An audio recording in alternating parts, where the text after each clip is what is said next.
सरकार बनाने का दावा पेश किया जाएगा। और हम जानते हैं कि दिल्ली के रामलीला मैदान में तैयारियां जोरों पे चल रही हैं और कल दोपहर 12 बजे शपथ ग्रहण समारोह होगा नए मुख्यमंत्री का। और इस बात की भी संभावना है कि मंत्रिमंडल भी कल ही शपथ लेगा। तो ये अपने आप में इस वक्त की बड़ी खबर देश की राजधानी दिल्ली से, जहां पर महिला मुख्यमंत्री के नाम पर, रेखा गुप्ता के नाम पर मोहर लगी है। और बीजेपी विधायक दल की बैठक की ये तस्वीर है अब से कुछ देर पहले की, जब उनके नाम का ऐलान हुआ। उस वक्त पर्यवेक्षक के तौर पर, केंद्रीय पर्यवेक्षक के तौर पर रविशंकर प्रसाद और ओपी धनखड़ मौजूद थे। इसके अलावा बीजेपी प्रदेश इकाई के तमाम नेता, जिसमें प्रदेश अध्यक्ष से लेकर तमाम बड़े प्रभारी और तमाम अन्य चेहरे मौजूद हैं। और इस वक्त ये तस्वीरें भी आप देख सकते हैं कैसे बधाई देने का सिलसिले की शुरुआत हुई। प्रवेश वर्मा ने उनके नाम का प्रस्ताव रखा और उसके बाद में सहमति दी गई उसके नाम का।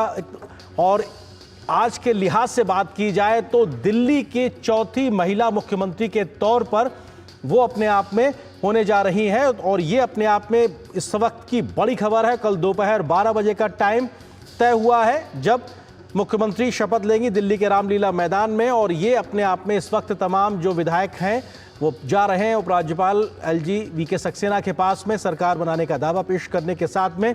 और एक तरीके से ये पूरी प्रक्रिया होती है और कल दोपहर में एक भव्य समारोह के साथ में एक तरीके से शुरुआत होगी। इस विषय पे बात करने के लिए खास मेहमानों का पैनल भी हमारे साथ जुड़ गया है। हमारे साथ धनंजय गिरी जी हैं, प्रवक्ता बीजेपी के। इसके अलावा स्टूडियो में मौजूद हैं हमारे साथ परविंदर सिंह सेठी जी, आम आदमी पार्टी के समर्थक। आप दोनों का स्वागत है। और हमारे सहयोगी भी हमारे साथ में जुड़े हुए हैं, गिरीश निशाना भी, हम उनका भी रुख करेंगे। सबसे पहले धनंजय गिरी जी, रेखा गुप्ता जी का नाम क्यों, क्या बड़ा संदेश देना चाहती है बीजेपी? देखिए, सबसे पहले तो रेखा गुप्ता जी को बधाई, दिल्ली की तमाम जनता को बधाई और नारी शक्ति को बधाई जिन्होंने बढ़ चढ़कर भारतीय जनता पार्टी को वोट दिया। जो संदेश की बात कर रहे हैं, नरेंद्र मोदी के नेतृत्व में निरंतर नई ऊंचाइयां छू रहा नेशन में। नारी शक्ति सिर्फ कागजी बातें नहीं है, नारी का सम्मान हो या नारी शक्ति का स्वाभिमान हो जी, ये नरेंद्र मोदी के नेतृत्व में नेशन में आप इसको घटित होते हुए, फलित होते हुए, जो नरेंद्र मोदी जी का दुनिया के सारे विचारकों का सार तत्व कहा कि सबका साथ, सबका विकास, सबका विश्वास, सबका प्रयास, और नारी शक्ति के लिए नारी बंधन अधिनियम पार्लियामेंट में ला करके जो 33% आरक्षण महिलाओं का सुनिश्चित करने का काम नरेंद्र मोदी के नेतृत्व में हुआ है, वो नेशन को एक नई ऊंचाइयों तक ले जा रहा है, नेशन को एक नया स्वरूप दे रहे हैं। और दिल्ली की जनता को हम बधाई देते हुए कहेंगे कि भाई, जो दिल्ली में लगातार दिल्ली जो 10 साल से जो दंश झेल रही थी, धनंजय जी अभी उसी मसले पर रहते हैं, क्योंकि नाम क्यों चुना गया है, क्योंकि सिर्फ इतना ही नहीं होता है कि वो महिलाएं, और भी तमाम चीजों को लेकर, क्योंकि बड़ा सोच समझ के फैसला होता है। किस तरीके से ये तमाम कॉम्बिनेशंस को बैठाने की कोशिश होगी, थोड़ा कुछ तो करिए, तो नाम बाहर आ गया है धनंजय जी। देखिए, ऐसा है, सबसे बड़ी बात क्या है, पूरा जीवन, अगर उनका पूरा जीवन देखें, जो दिया जलेगा उसी से उजाला होगा, बिना जले कोई सूरज कहां होता है। तो जिन्होंने पूरे जीवन को उन्होंने जिस तरह से कार्यकर्ता के रूप में तपाया है, तब प्राणों की वर्तिका बनाकर खुद को पल पल जलाया है, एबीवीपी से लेकर के और पार्टी के संगठन के तमाम दायित्वों को निर्वहन करते हुए जिस तरह से आप चलते हैं। भारतीय जनता पार्टी और राजनीतिक दल है जहां एक चाय बेचने वाला व्यक्ति भी देश का प्रधानमंत्री बन सकता है, जहां ये नहीं पता है कि कल कौन कोई भारतीय जनता पार्टी का ये ठीक बात कह रहे हैं, पता है। हाँ, छात्र राजनीति के समय से रेखा गुप्ता जी जुड़ी रही हैं, इसमें कोई दौरान। मैं आता हूं आपके पास में, गिरीश निशाना हमारे सहयोगी लगातार दिल्ली बीजेपी के मुख्यालय के बाहर से मौजूद है। गिरीश, आपके पीछे पोस्टर दिखाई पड़ रहा है, मोदी है तो मुमकिन है। किस चीज को मुमकिन कर दिखाया है, क्या क्या संदेश देने की कोशिश है, जरा उसको सिलसिलेवार से डिकोड कीजिए गिरीश।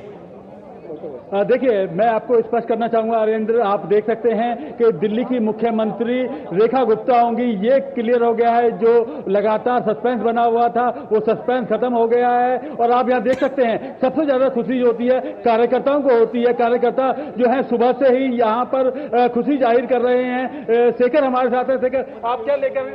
ये देखिए, मोदी है तो मुमकिन है। जिस तरीके से देश के अंदर मोदी सरकार बनी हुई थी, अब उसी तरीके से दिल्ली के अंदर भी अब केजरीवाल का सफाया होने जा रहा है, क्योंकि केजरीवाल ने जो भ्रष्टाचार कर रखा था, केजरीवाल ने जो बुरा हाल कर रखा था, करप्शन करप्शन करप्शन सब कुछ खत्म होगा।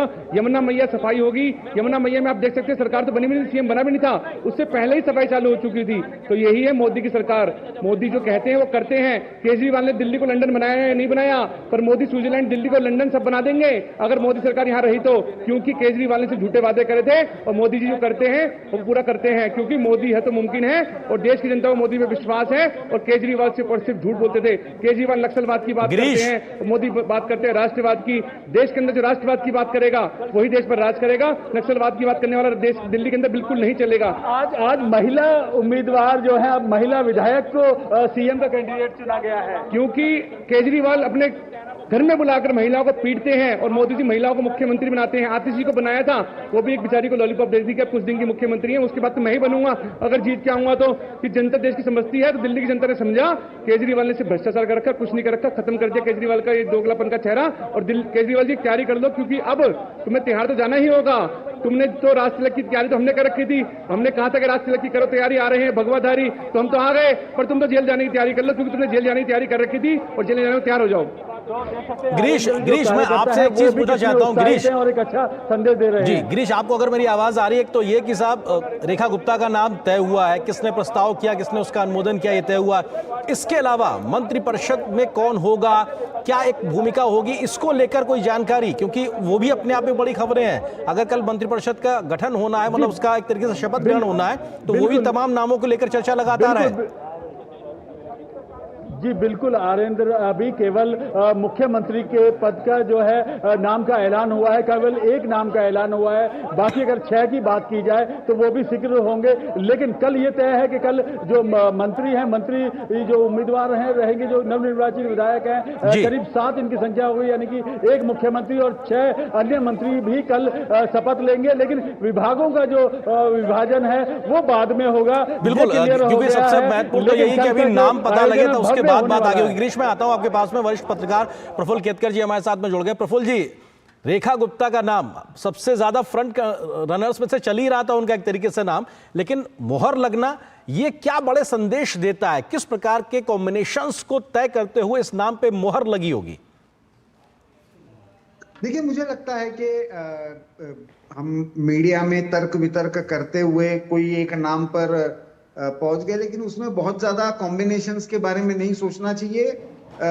ये बीजेपी थोड़ा सा अलग लाइन पर सोचने वाली बीजेपी है। शायद मुझे जो लग रहा है कि एक लंबा समय दिल्ली में रहा, जब शीला दीक्षित मुख्यमंत्री रही, उन्होंने एक तरीके से दिल्ली का इंफ्रास्ट्रक्चर लेवल पे एक बहुत बड़ा योगदान था। फिर सुषमा स्वराज जी रही, अभी आतिशी रही।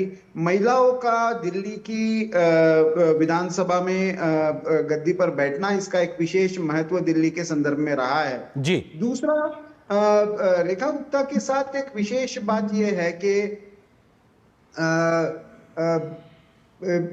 वहां पे जो चाहे डूसू चुनाव से लेकर अब तक एमएलए बनने तक का उनका सफर हो, उसकी एक विशेष यात्रा रही है। और एक as a loyal worker BJP की, एबीवीपी में डूसू की चुनाव जीतने से लेकर कॉर्पोरेटर, और कॉर्पोरेटर से फिर अब एमएलए, तो मुझे लगता है उसका भी एक उस कंसिस्टेंसी का भी एक तरीके से उनको रिकॉग्निशन मिला है। तो मुझे लगता है ये 2 बड़े ये सामने आए हैं, और कॉर्पोरेशन के लेवल पर उनका जिस तरह का परफॉर्मेंस रहा है, उसके कारण मुझे लगता है बीजेपी ने बिल्कुल, हालांकि विधायक वो पहली बार बनी, लेकिन विधायक बनते ही मुख्यमंत्री बनना और उसके बाद में एक बड़ी बीजेपी के लिए के तरफ से एक बड़ी लकीर खींचने की एक बड़ी जिम्मेदारी भी होगी। परविंदर सिंह जी भी हमारे साथ में मौजूद है स्टूडियो में। परविंदर जी आम आदमी पार्टी के समर्थक है। सर, अब तो नाम का ऐलान हो गया, आम आदमी पार्टी बहुत दिनों से इस बात को लेकर मांग कर रही थी, साहब तय करिए, कल नई सरकार भी बन जाएगी, गठन भी हो जाएगा, बधाई देना चाहेंगे? बिल्कुल बिल्कुल, देखिए जब चुनाव समाप्त हुए उसके बाद दिल्ली की जनता ने भारतीय जनता पार्टी को मैंडेट दिया, और तय था कि भारतीय जनता पार्टी का कोई ना कोई विधायक या सांसद जो पता नहीं किसको लेके आएंगे, इसके ऊपर बड़ी अटकलें लग रही थी मीडिया के अंदर भी। आज रेखा गुप्ता जी का नाम अनाउंस हुआ है। मैं रेखा गुप्ता जी को और भारतीय जनता पार्टी को बहुत बहुत बधाई देता हूं, और मैं उम्मीद रखता हूं कि जो वादे किए गए हैं दिल्ली की जनता से, वो वादे पूरे किए जाएंगे, चाहे जमुना की सफाई का हो, चाहे पोल्यूशन का हो, और चाहे कूड़े के पहाड़ों को हटाने का हो। और ये काम डिलीवर करना बड़ी बात है, क्योंकि ये तो एक प्रक्रिया है विधायक दल की, जो पर्ची तो हाईकमांड से निकली है। अब तो इनकी डबल इंजन की सरकार है, और कितना ये डिलीवर कर पाते हैं, और मैं उम्मीद रखता हूं कि जो इन्होंने वादे बिल्कुल वो पूरे करने चाहिए, इसमें कोई दो राय। जो दल वादा करता है उसे पूरा करना चाहिए, इसमें कोई दो राय नहीं। सर, आपको अगर जानकारी हो कि कल जो शपथ ग्रहण समारोह हो रहा है उसमें केजरीवाल साहब या आतिशी जी कोई जा रहा है आम आदमी पार्टी की तरफ से, इसको लेकर कुछ? नहीं, देखिए मेरे को इस बात की जानकारी एक सेकंड आपको रोकना चाहेंगे। नरेंद्र मोदी जी का जो विजन है वुमेन लेड डेवलपमेंट, यानी महिलाओं के नेतृत्व में देश के सशक्तिकरण का विजन, उसको भी चरितार्थ कर दिल्ली में दिखाया। महिलाओं के लिए बहुत सारे मुद्दे भी दिल्ली में है, तो रेखा गुप्ता जी के लिए एक्सपीरियंस भी है, लगता है कि संभाल पाएंगे। निश्चित रूप से एक समस्या का निवारण करेंगे। चलो यार।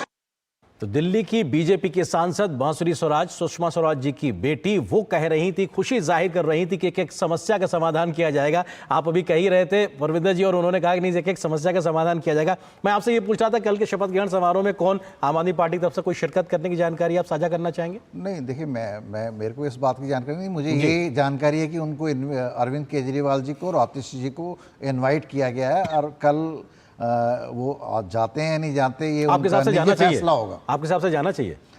हाँ, मेरे हिसाब से तो जाना चाहिए, लेकिन अब राजनीतिक क्या वो फैसला करते हैं राजनीतिक तौर पर, और अपने तौर पर ये उनका निजी फैसला हो। ठीक है धनंजय गिरि जी, सवाल यही है कि भले ही 26-27 साल के बाद में दिल्ली की सत्ता पर बीजेपी पहुंची है, लेकिन चुनौतियां बहुत हैं, जिसका जिक्र आम आदमी पार्टी भी कर रही है, और बड़े बड़े वायदे हैं, कैसे जमीन पर उतारा जाएगा?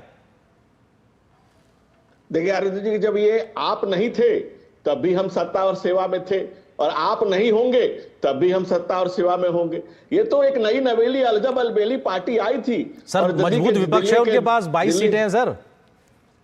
देखिए आपने वो शोले फिल्म देखी, आधे इधर गए आधे उधर गए और मेरे साथ कौन रहे। अभी देखते तो जाइए, अभी तो शुरू हुआ है मामला। अभी ये कोई वैचारिक बल से चलने वाला दल थोड़ी है, ये तो कहीं का ईंट कहीं का रोड़ा केजरीवाल ने कुनबा जोड़ा वाली बात है। झूठ फरेब मक्कारी के नाम पर केजरीवाल ने जो शुरू किया था, इस देश के हर व्यक्ति पर जिसने आरोप लगाया था, जिसने इस दिल्ली के एक महिला मुख्यमंत्री को अय्याश कहा था, जिसने 10 एसी लगाने पर सवाल उठाया था, उसके 50 एसी, और जिसके शीश महल को देश की जनता ने देखा। आप कह रहे हैं कि समस्या तो सबसे बड़े आप थे, काम की रुकावट के सबसे बड़े प्रमाण आप थे। आप चले गए, आपके जाने से दिल्ली का हल्का हो गया दिल। अब दिल्ली के दिल में जो दंश चुभा था आपके नाम का, वो खत्म हो गया। देखिए प्रधानमंत्री नरेंद्र मोदी के विजन में एक बड़ी बात है, चाहे ड्रोन दीदी बनाना हो, लखपति दीदी बनाना हो, महिला सशक्तिकरण की बात हो, सेल्फ हेल्प ग्रुप बनाना हो, चाहे नारी शक्ति बंधन अधिनियम लाना हो, चाहे मुख्य 2 डिप्टी सीएम बनाना हो महिला को, चाहे महिला मुख्यमंत्री बनाना हो, एक देश को निरंतर नई ऊंचाइयों पर ले चल रहे हैं। नारी शक्ति का जो सम्मान कर रहे हैं, जिस तरह से देश का उन्नयन और विकास कर रहे हैं, जिस तरह से सभी वर्गों को जोड़ा जा रहा है। और भारतीय जनता पार्टी के नित, भारतीय जनता पार्टी को सिर्फ एक राजनीतिक दल थोड़ी है, भारतीय जनता पार्टी जनमानस के सदियों से व्यतीत अमित आकांक्षाओं के एहसास है, उसको मूर्तिमान करने का प्रयास है। भारतीय जनता पार्टी भारतीय संस्कृति को स्थापित करने का विश्वास है, भारतीय चिंतन धारा का प्रसार है, राष्ट्रवाद की हुंकार है, भारत के स्वर के गान है, भारतीय ज्ञान का वैश्विक विस्तार है। इसलिए नरेंद्र मोदी जी के नेतृत्व में जो भारतीय जनता पार्टी जिस देश नेशन को जिस नई ऊंचाइयों पर लेकर के जा रही है, आप मुतमईन रहे, आश्वस्त रहे। हम बिल्कुल सर, हमें बिल्कुल उम्मीद है कि बिल्कुल पूरे होने चाहिए वायदे। सर, दिल्ली में बड़ी बड़ी गंभीर समस्या है, खासतौर से पोल्यूशन जैसी समस्या तो है। मैं आता हूं आपके पास, हमारे सहयोगी गिरीश। बात देखिए, भारतीय जनता पार्टी की सरकारें जहां बनती है, नरेंद्र मोदी जी के राजनीति में आने के बाद एक नए शब्द का, पहले एंटी इनकम्बेंसी की बात होती थी, अब सिर्फ प्रो इनकम्बेंसी की। ठीक है, हमारे सहयोगी गिरीश भी हमारे साथ जुड़े हुए लगातार बीजेपी मुख्यालय के बाहर से। गिरीश, अगर कोई खबर का अपडेट हो वो, और दूसरा आपने तमाम बीजेपी के नेताओं से, विधायकों से बात की है, क्या एक सार जिस्ट निकल के आ रहा है, किस तरीके से अब आगे का काम करने को लेकर एक विजन के तौर पे काम करने की बात करते हुए नेता दिखाई पड़ रहा है? देखिए मैं आपको बता दूं, क्योंकि आज जिस तरह से सस्पेंस था बरकरार था, वो पूरी तरह टूट गया है। अब जो है दिल्ली की कमान जो है एक महिला मुख्यमंत्री के हाथ में, यानी कि रेखा गुप्ता जी के हाथ में रहेगी, और रेखा गुप्ता कल जो है मुख्यमंत्री पद की शपथ लेंगी, और शपथ लेने के साथ ही ये कहेंगे दिल्ली के अंदर भाजपा, क्योंकि हालांकि 27 साल बहुत दूर रही है दिल्ली के अंदर सत्ता से, लेकिन अगले 100 दिन का टारगेट लेकर दिल्ली भाजपा तय कर रही है कि दिल्ली भाजपा अगले 100 दिन का टारगेट लेगी और 100 दिनों के अंदर जो महत्वपूर्ण काम है वो पूरे किए जाएंगे, जिसमें चाहे वो आयुष्मान भारत की बात की जाए वो लागू करने का पूरा प्रयास है। हालांकि यमुना नदी की साफ करने की बात कही जाए तो वो पहले ही 2 दिन पहले ही उस पर काम भी आरंभ हो चुका है। तो अपने आप में आप देख सकते हैं जो वायदे दिल्ली भाजपा ने किए थे और प्रधानमंत्री नरेंद्र मोदी ने दिल्ली की जनता से किए थे उन पर काम चालू हो जाएगा। अगले 100 दिनों की एक रिपोर्ट तैयार होगी और 100 दिनों बाद हम फिर से आपसे रूबरू होंगे और उन कामों को गिनवाएंगे जो दिल्ली भाजपा ने दिल्ली के अंदर बिल्कुल, क्योंकि उन्होंने तय किया है एक बड़ा मिशन के साथ जल्दी से डिलीवर करके दिखाना है, तो वो 100 दिन के विजन पे भी बात होगी। प्रफुल्ल जी, मैं आपके पास आता हूं, लेकिन उससे पहले कुछ बीजेपी के नेताओं के जो रिएक्शंस आए हैं लगातार उसका भी जरा जिक्र कर लेते हैं, क्योंकि जैसे ही नाम तय हुआ है रेखा गुप्ता का नए मुख्यमंत्री के तौर पर, उसके बाद क्या रिएक्शंस तमाम बीजेपी के नेताओं के आए हैं उसको आपको दिखाते हैं। सीएम के नाम के लिए लीडर ऑफ हाउस के नाम से रेखा गुप्ता जी का नाम प्रपोज किया गया है, उसका हम स्वागत करते हैं। शीर्ष नेतृत्व ने जो किया है ठीक किया है, महिलाओं को सम्मान दिया है और हम उसके साथ हैं। मेरी बहुत बहुत शुभकामनाएं और बधाई है और मुझे पूरी उम्मीद है कि उनके नेतृत्व में निश्चित तौर पे दिल्ली के लोगों ने जो कष्ट भोगा है पिछले 10 सालों में उससे भारतीय जनता पार्टी और रेखा जी मुक्त कराएंगी। महिला सशक्तिकरण की बात आदरणीय मोदी जी न सिर्फ कहते हैं करते भी हैं। दिल्ली भाजपा के विधायक दल के नेता के रूप में रेखा जी का नाम तय किया है। रेखा जी को बधाई, पूरी दिल्ली को बधाई। सभी क्वालिटी को ध्यान में रखा गया, उनका संगठन का अनुभव, उनका सत्ता का अनुभव, लेकिन जब वो एक महिला है तो एक महिला होने के नाते मुझे और भी खुशी है। मैं प्रधानमंत्री जी का धन्यवाद देना चाहती हूँ। जो फैसला आया है पूरा कार्यकर्ता एकजुट हो गया दिल्ली का, क्योंकि पहली बार एमएलए बनने पर उनको ये जो मुख्यमंत्री बनाया महिला को और उसमें काबिलियत है। जो मोदी जी के हमारे काम जो मोदी जी के ने गारंटी पे गारंटी दी है, अमित शाह जी ने जो मैनिफेस्टो भेजा है हम उसको घर घर पहुंचाएंगे। प्रफुल्ल जी, लगातार सब लोग एक टीम की तरह काम करने की बात कर रहे हैं, लेकिन मैं आपका रिएक्शन इस बात पे चाहूंगा कि रामलीला मैदान में कल शपथ ग्रहण समारोह होना, ये वही रामलीला मैदान जहां से आम आदमी पार्टी की या अरविंद केजरीवाल की पूरी राजनीतिक उभार देखा गया था, लेकिन कल वहां पे जब शपथ ग्रहण होगा वो भी क्या एक संदेश होगा? बिल्कुल निश्चित, क्योंकि एक मूवमेंट के रूप में जब आम आदमी पार्टी शुरू हुई थी एंटी करप्शन मूवमेंट से, तो उसी रामलीला मैदान से शुरू हुई थी। वहां पे कल 25-30 हजार की संख्या में जब भारतीय जनता पार्टी 27 साल बाद फिर से एक बार दिल्ली में अपने पूरी ताकत के साथ विधानसभा जीतकर, वैसे तो दिल्ली में पहले चाहे कॉरपोरेशन के चुनाव हो या लोकसभा के चुनाव हो उसमें बीजेपी ने अपना ये दिखाया है। अब मुझे लगता है आर्यन, इसमें सबसे बड़ा जो एक तरीके से अपॉर्चुनिटी भी रहेगी, दूसरी तरफ चुनौती भी रहेगी कि केंद्र की योजनाओं को दिल्ली जैसे राज्य में किस तरीके से लागू किया जाता है। इंफ्रास्ट्रक्चर का आपको याद होगा, शीला दीक्षित जी ने उस समय जब मेट्रो का प्रोजेक्ट चला था या सीएनजी वाला प्रोजेक्ट चला था या फ्लाईओवर्स के अलग अलग प्रोजेक्ट इंफ्रास्ट्रक्चर के चले थे, तो उसके पूरा बेनिफिट लेते हुए शीला दीक्षित जी ने उसको आगे बढ़ाया था। उस समय केंद्र में बीजेपी की सरकार थी और म्युनिसिपल कॉर्पोरेशन में बीजेपी की सरकार थी और शीला दीक्षित जो है वो मुख्यमंत्री के रूप में थी।